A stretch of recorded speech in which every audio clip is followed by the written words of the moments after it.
Passive solar systems. The passive using of solar electromagnetic energy is based upon some heating processes happening in the solid elements of the building. These processes are radiation, convection, heat transfer, and accumulation. And the way a building uses solar electromagnetic energy to transform it into a heating energy, into a thermal energy, and to use it for heating uh, is through the organization of building construction elements and building spaces as passive solar systems. Thermal and the heat energy itself is gained through suppressing the trembling of solar electromagnetic energy in solid elements, where they start to move much slower, and so they free their energy as a heating energy. And this happens in solid elements. And there are two group of factors that define the extent to which the solid elements uh, work properly as part of the passive solar systems. And the first group of elements includes factors that are not part of the solid elements, the solid construction elements, but they have influence upon their behavior. And these are the orientation, the situation of the building, the orientation of the elements, their sizes, and the form factor of the building. And the second part is the second group of factors is about their surface and their main material. The solar electromagnetic energy reaches the solid elements of the building two ways: directly, if they're on the outside, these are the facade walls and the roof, or through the transparent elements like windows or structural facades. Uh, and these elements that gain solar energy through windows are the inner floors and sometimes the inner walls.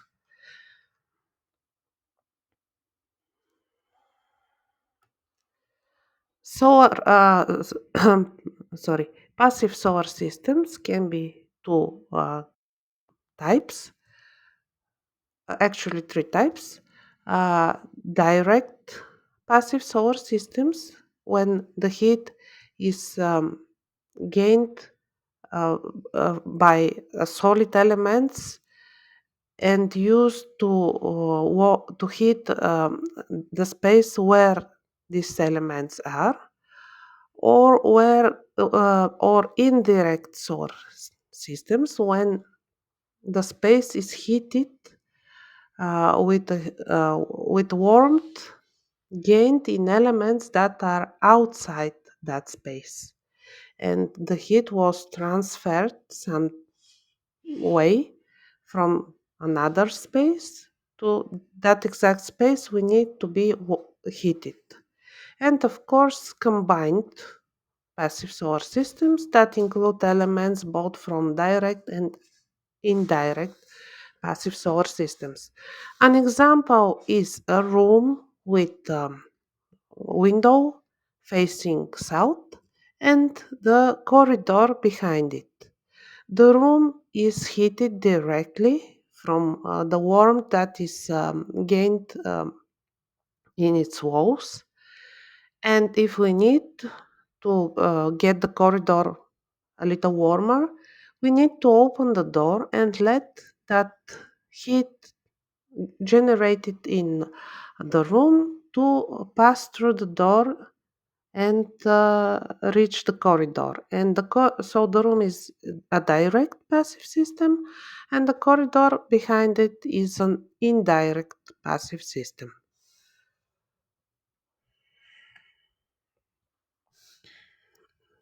The first factor, um, which is not part of the solid elements but has an impact upon the way they gain solar energy and transfer it into heat, is the geographic situation and the orientation. According, of course, to the climate zone, there are different periods with different amount of solar radiation, and the situation gives again some difference in the amount of solar radiation each element gains during the year and during a single day. And the two diagrams here show um, solar radiation distribution in east, south, west, and north facade walls during the 1st of July for a moderate climate zone. The reason east and west facades gain in some periods more solar radiation than the south facade wall at noon is because when sun rises or goes down, it's low, it's close to uh, the Earth's surface, and so the sun rays are perpendicular to the wall, and this means there is much to none reflection back to the air because of the perpendicular angle of the sun rays against the wall, uh, the sun rays, sorry, against the wall, and that is why almost all the solar radiation is accumulated in the wall and turned it into heat. And when the facade wall is facing south, um, although south is known as the warmest orientation, however, at noon the sun, especially in summer, is very high above the ground, and the sun rays reach the vertical plane, the vertical surface of the wall at very large angle, so they have mm, large enough amount of them are radiated, reflected back and not absorbed by the wall. And there is some solar radiation in north facades at July because for moderate climate we have sunrise at northeast, not exactly east, and sun going down at northwest. That is why in summer north facades have some solar radiation. And the next graphic shows the amount of solar radiation gained through, again, um, southeast or southwest facades, east or west facades. Again, in summer we have some peak above the south facades because of that um, conditions here. And the amount of solar radiation in north facades during the months of the year from January to December, of course, with some measure units per day. And this is kilowatt uh, per square meter here.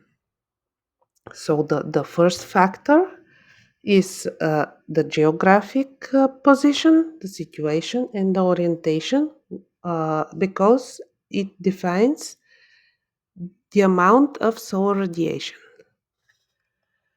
The next factor that is not part of the physical qualities of the solid elements, but has impact upon their behavior as part of the passive solar systems, is form factor. And it is the ratio between the outer surface of the building and its heated inside volume. And it depends upon the configuration of the building very strongly. And the first example shows that if we have a building in the shape of a cube, uh, and it has side 1 meter size, we have 5 square meters uh, surface, outer surface. The sixth is not counted because it's the base of the house touching the ground. So we have 5 square meters outer surface and 1 cube meter inner volume. While if again we have a cube-shaped building, but it has 5 meters size of the side of the edge, uh, then the ratio changes 1 to 1 because we have 125 square meters compared to 125 cubic meters volume, and it's much more um, it's better ratio.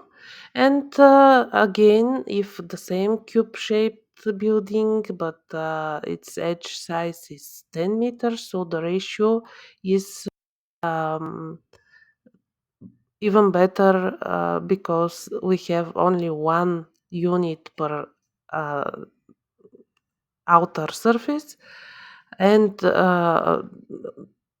radiating heat uh, for 2 units inner volume. The next the next example shows how the same volume, but if separated in smaller units and with different configuration, it has different outer surface, and so this ratio usually changes. The more compact the form is, the better this ratio is. And this is also shown here on the third example, that if we have 8 units and they are combined this way, we have ratio outer surface compared to volume 0.58, which is good enough.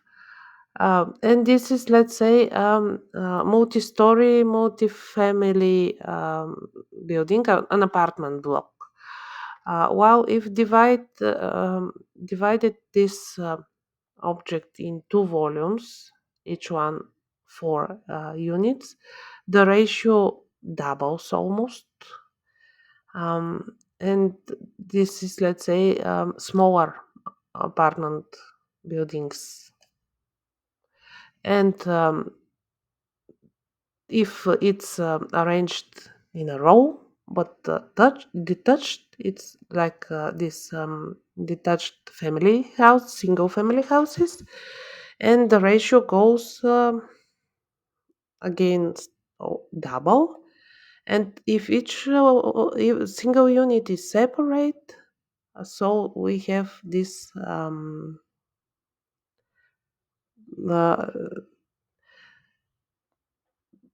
three times raised um, this ratio, and it's the most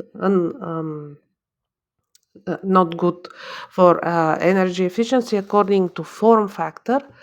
Of course, that this doesn't mean that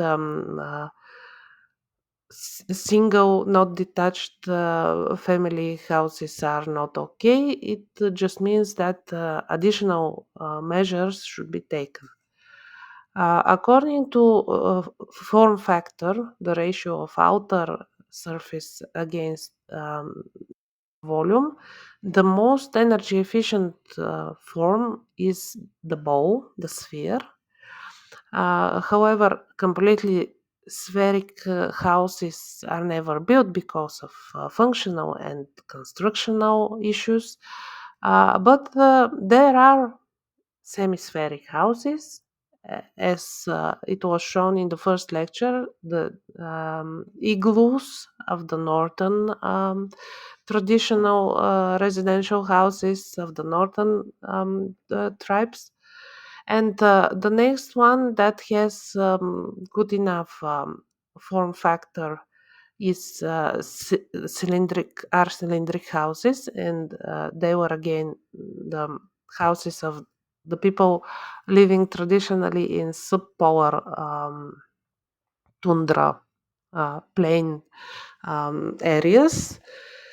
And then comes the cube, and the pyramid has slightly worse, not so good form factor. So that was the second factor that impacts the way the solid elements absorb solar energy uh, and transform it into heat. It is also important to remember that single family houses and multifamily houses and their elements have slightly different role in heat radiation to the outer space. For example, roofs in single family houses radiate about one fourth of the whole heat energy to the outside, while in multifamily houses it can be 10%, not 25. But the windows here radiate much more, 30 to 45% of the whole warmth lost from the building to the outside, while in single family houses this percent is 10 up to 15. And the floor again has some heat transferring with the ground, and it again differs in the two kind of buildings. Now, when calculating the form factor of the building, it is important to remember that we take the outer surface, but we take the inner heated volume, which does not include such spaces as staircases and balconies, garages, um, storage spaces, corridors, spaces which are not actively heated. This it differs in different countries. The lower um, the less this form factor can be, and the upper boundary, the upper limit. And if for some reason um, this form factor goes about the upper limit set by the normatives. Um, the additional measures should be taken. Okay, the third factor that defines the way the solid elements work is the building zoning. The zoning of its rooms, of its spaces, according to the orientation and to their functions.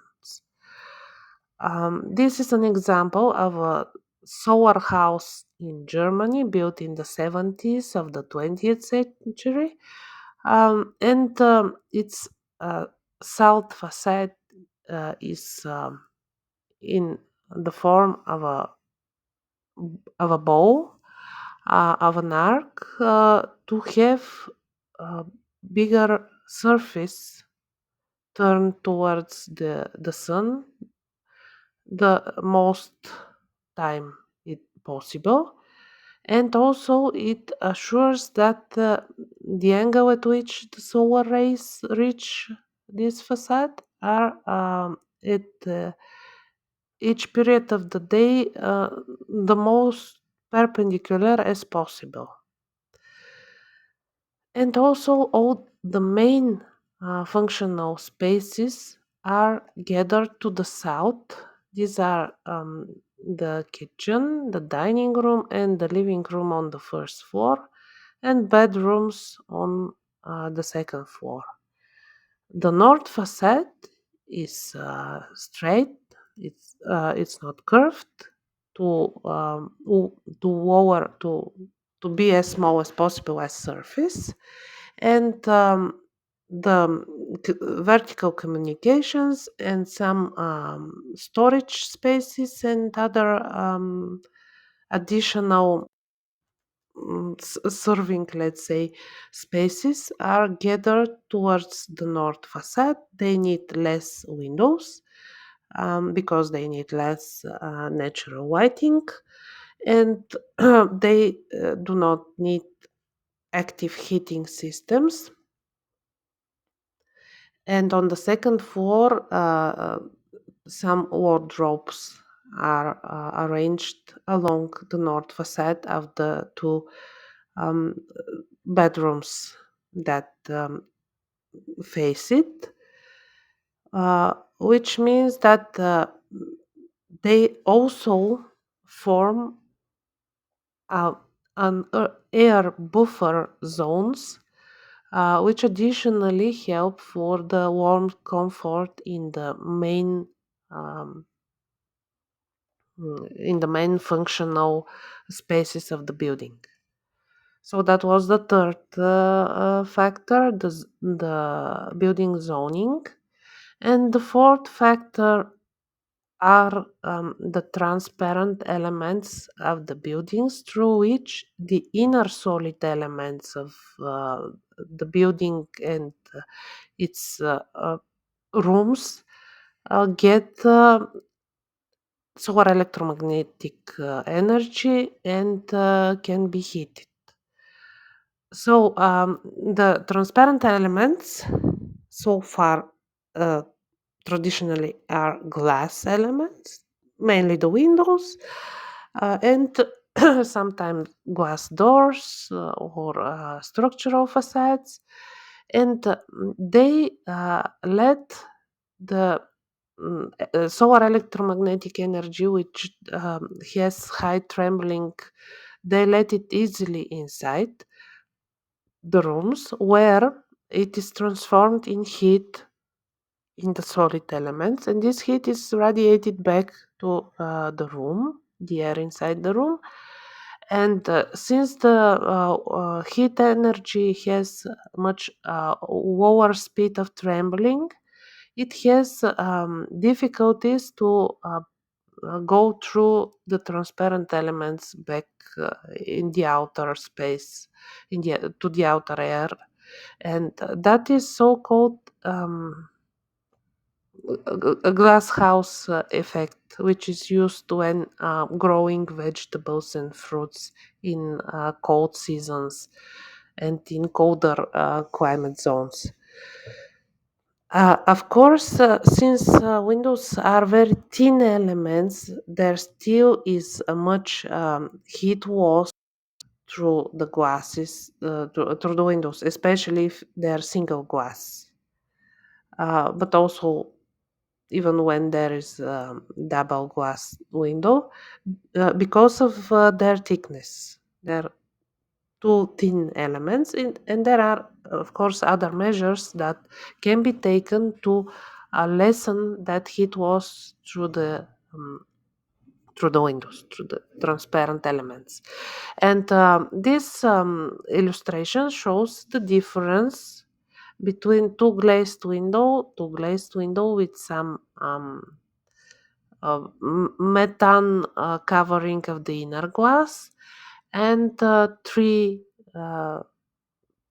glass window with again some coverings of two of the glasses. So if we have an outside temperature minus 10 degrees Celsius, and we try to support inside comfort temperature levels of 20 degrees Celsius. At the first example is shows that when we have a plain two glass window, the inner surface of the window is about 80 degrees, which is 8 degrees, uh, which is a considerable difference with that 20 degrees air temperature inside. And firstly, it's uncomfortable to be touched because it's cold. And secondly, it causes heat loss, and it causes air movement because of the great difference in temperatures. The second example is again two glassed windows, but with the inner glass covered with very thin methane covering, which strongly reduces the heat loss through the window. And the inner surface is almost 16 degrees, very close to that 20 degrees inside, and lessens that discomfort at direct touching, and lessens the heat loss and the air movement. And the third triple glass window has inner surface temperature about 17 degrees. Two of its glasses are covered with that film, um, and uh,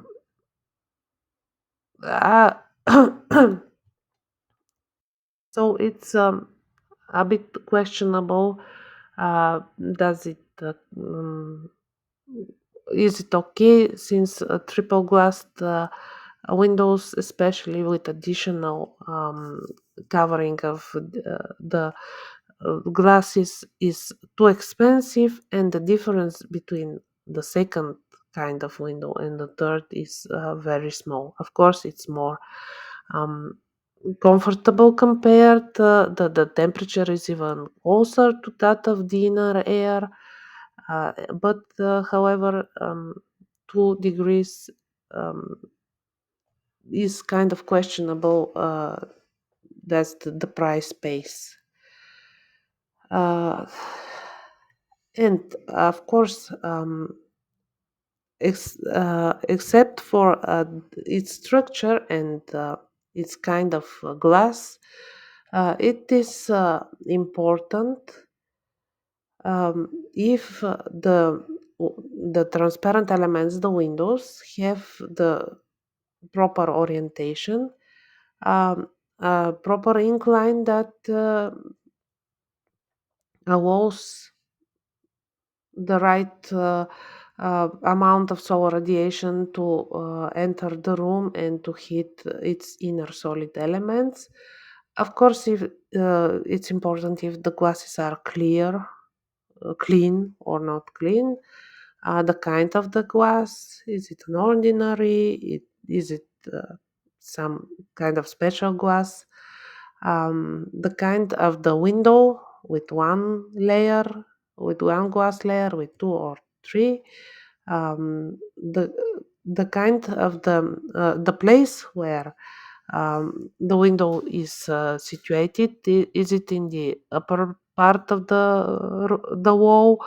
Um, is it on the roof? Or there is a combined window? And are there some shading elements, like the cases of the window itself, some additional shadowing elements, part of the building going to the front, going ahead and shadowing the window, some plants, another buildings or objects, and some other factors. If for some reason we decide the solar radiation coming through the transparent elements through the windows is too much, there are different approaches towards the shadowing, which will be shown in some of the next lectures. And this is uh, an interesting method, including natural plantation with mm, with leaves that fall down in autumn and grow again in spring. Because during summer, and it's appropriate, of course, for moderate climate zone when we have this process of falling leaves and growing again. Um, in summer, when the sun is high, the leaves are at their full extent, and they shadow the building and the windows, and cool, make the air cooler, and thus preventing the overheating. And in winter, when the sun is lower and uh, enters the room at a lesser degree, um, the leaves are gone, and the sun radiation goes freely through the branches and hits the outer elements of the building, the outer solid elements, and also the inner solid elements like floor and maybe the opposite walls.